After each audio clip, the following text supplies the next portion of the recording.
The night my sister collapsed on the kitchen floor, I drove like a lunatic. She was 27, pale, gripping her stomach, saying she couldn't breathe. Her boyfriend was freaking out, hands shaking, and I grabbed keys and threw Lily into the car. I remember thinking we had 10 minutes before something irreversible happened. It turned out we had less. At the ER, fluorescent lights and the smell of antiseptic, they took her away fast. They said severe internal bleed. They said surgery was the only option. I sat at the plastic chairs with my phone in my palm and called our parents like I'd always done when life leaned over and screamed. I called and called and called. No answer. My voicemail box filled up. I left messages that probably sounded hysterical. Tell mom and dad to get here. Tell them to come. Lily needs them. I texted them too. Nothing. The surgeon came out at 4 a.m. He said she was stable, but it had been close. He said a week in ICU, that complications were possible.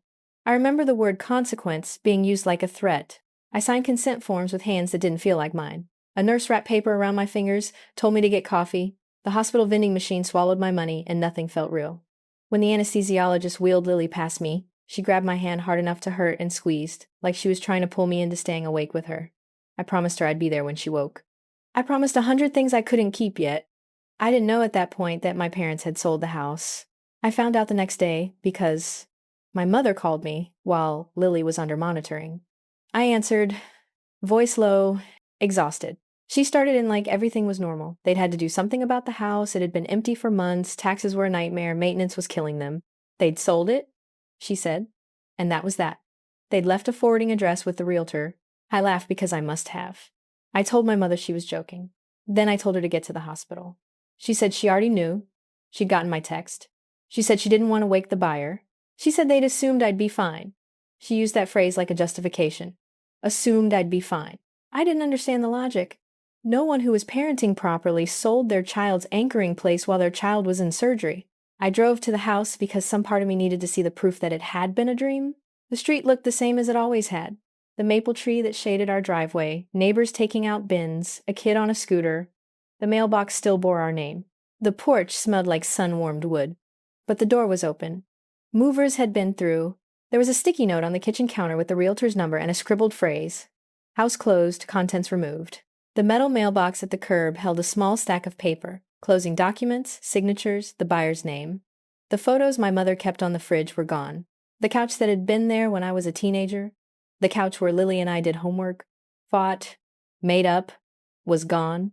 The photographs from our high school graduation were gone. Even the hooks where we hung jackets were bare.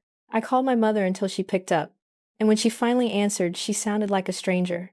She said the buyer needed a quick closing, that there had been an offer we couldn't refuse. She said the house had been a liability and they would be free of it now. She said they'd transferred the deed. I asked her where my childhood stuff was. She said they'd put a few things in storage and donated the rest. I told her to stop.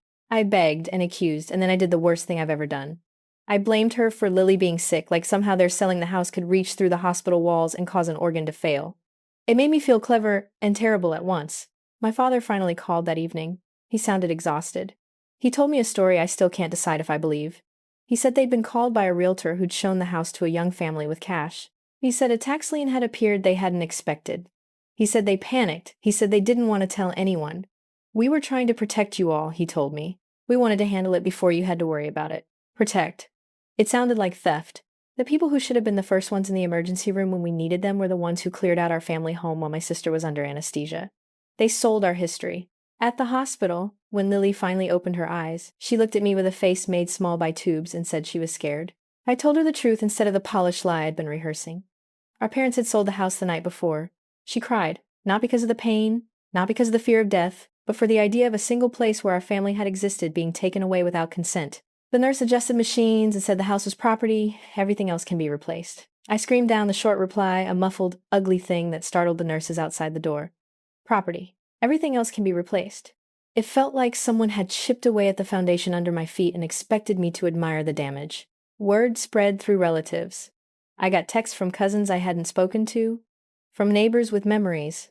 Most asked if I was okay. One uncle sent a screenshot of the MLS listing and a note that said the buyer had left a good review about the quick sale.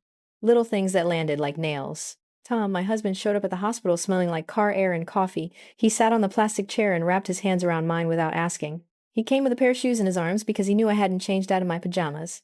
He brought a crazy list of lawyers from his sister's coworker. He marched me out of the hospital room at 2 in the morning and said he would not let this go. He said we'd get an emergency injunction, we'd stop the transfer. He said we'd at least find the storage unit and rescue what we could. We called a real estate attorney at 3 a.m., who told us there was nothing to do. The sale had been finalized. The checks had been cleared. The new owners had possession. Only a judge could unwind it, and only if there was evidence of fraud or duress. The attorney said that would take months. The buyer had paid fair market value. Legally, the house belonged to someone else. Emotionally, I might as well have been scalped. I drove back to the hospital in a daze. Lily had a drain in her side and needed antibiotics. Tom slept in the waiting room on a metal bench. I felt like a ghost walking through my sister's life, watching machines keep her alive while my anchor existed in another person's family. For a while, I thought fury would be enough. I made lists of what they'd taken. The oak dresser Dad had rebuilt during a summer when my first boyfriend left me, and I cried a lot. The little ceramic cup Mom always kept pens in. The swing set that had survived 3 decades of weather and pushed us through summers. Each item had a story, and they were all gone. I imagined breaking into the buyer's house, stealing back our kitchen table, but I knew I would be arrested and the irony would drown me. A few nights later, I sat on the back steps of what used to be my house, with my phone on my lap and a single light bulb dangling in the kitchen window where someone else's life had already started. I heard a car door, and Mom came out, wrapped in a cardigan as if she'd known I'd be there. She didn't sit. She stayed on the path like she was standing too close to something fragile. She tried to explain again.